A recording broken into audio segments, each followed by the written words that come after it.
Depuis longtemps, un verset de la Bible. Genèse 9. 25 a été mal interprété, sorti de son contexte, et utilisé pour justifier des discours d'exclusion. Et ces interprétations ont laissé des traces profondes, encore aujourd'hui.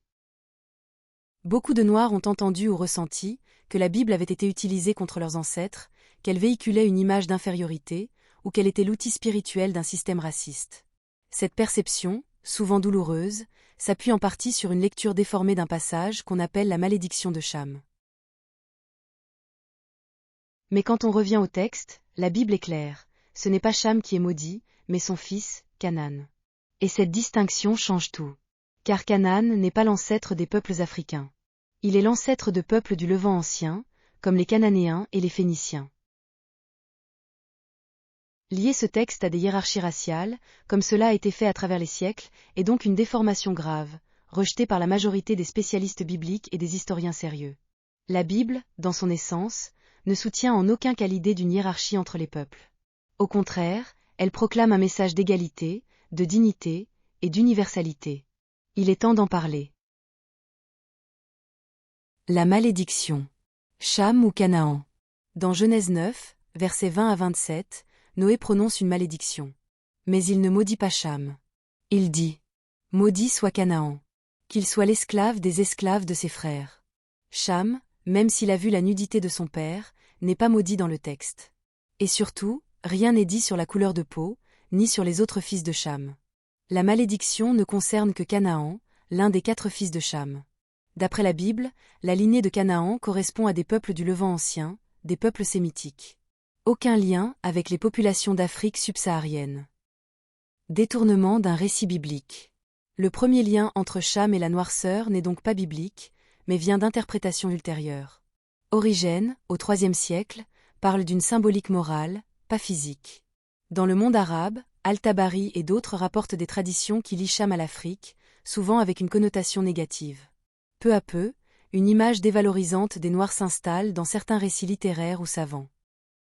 Des œuvres comme Les Mille et une nuits, ou les écrits d'historiens comme Ibn Khaldoun, véhiculent des clichés où les Noirs sont souvent associés à des rôles serviles. Au XVIIe et XVIIIe siècle, dans le monde colonial, cette image est instrumentalisée. Des auteurs comme Buenaventura de Salinas y Cordova ou Leon Pinello reprennent le récit biblique pour justifier la traite négrière. La « malédiction de Cham » devient alors un pilier idéologique du racisme anti-noir. Mais cette lecture n'est ni biblique, ni légitime. D'ailleurs, la Bible elle-même présente des figures africaines de manière positive. Des noms comme Couche ou Simon de Cyrène sont associés à des rôles significatifs et respectés. Christianisme et esclavage, une réalité complexe. L'esclavage était une réalité sociale dans l'Antiquité. La Bible en reconnaît l'existence, mais ne l'érige pas en idéal moral.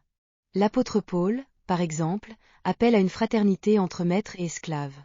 Il rappelle que tous sont frères en Christ. L'histoire chrétienne, elle, montre une position ambivalente. Certains groupes religieux ont pu être complices de l'esclavage. Mais d'autres ont joué un rôle majeur dans l'abolition. On peut citer par exemple Ahmad Baba de Tombouctou, en 1576.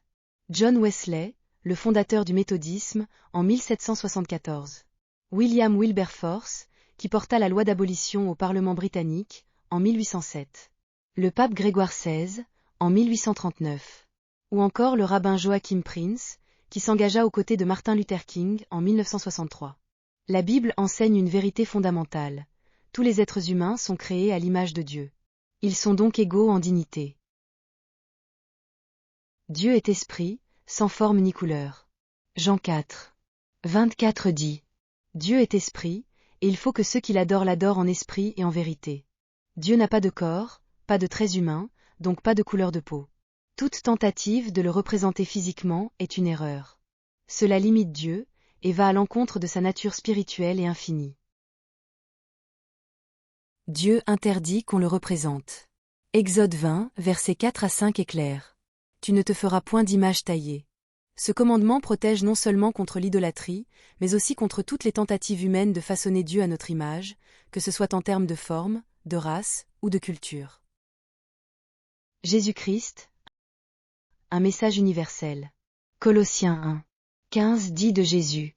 Il est l'image du Dieu invisible. Oui, Jésus est né dans un contexte historique, en tant que juif du Moyen-Orient. Il avait donc un teint probablement proche de celui des peuples de cette région. Mais le Nouveau Testament ne décrit jamais ses traits physiques en détail. Ce silence est significatif.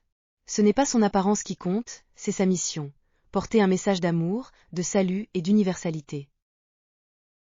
Dieu se révèle à toutes les nations. Dans Actes 17, 26, Paul affirme: Il a fait que tous les hommes, sortis d'un seul sang, habitent sur toute la surface de la terre. Et dans Galates 3, 28, Il n'y a plus ni juif ni grec, ni esclave ni libre, ni homme ni femme, car vous êtes tous un en Jésus-Christ. Ces paroles sont puissantes. Elles affirment que Dieu ne privilégie aucun peuple, aucune couleur, aucune culture. La soi-disant malédiction de Cham est une invention tardive. Une déformation du texte biblique, utilisée pour justifier l'injustifiable.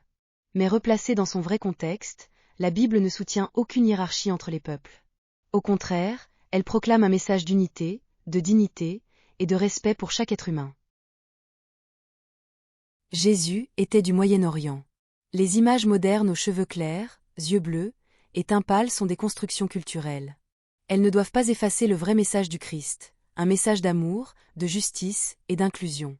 Dieu a tant aimé le monde qu'il a donné son Fils unique, afin que quiconque croit en lui ne périsse point, mais qu'il ait la vie éternelle.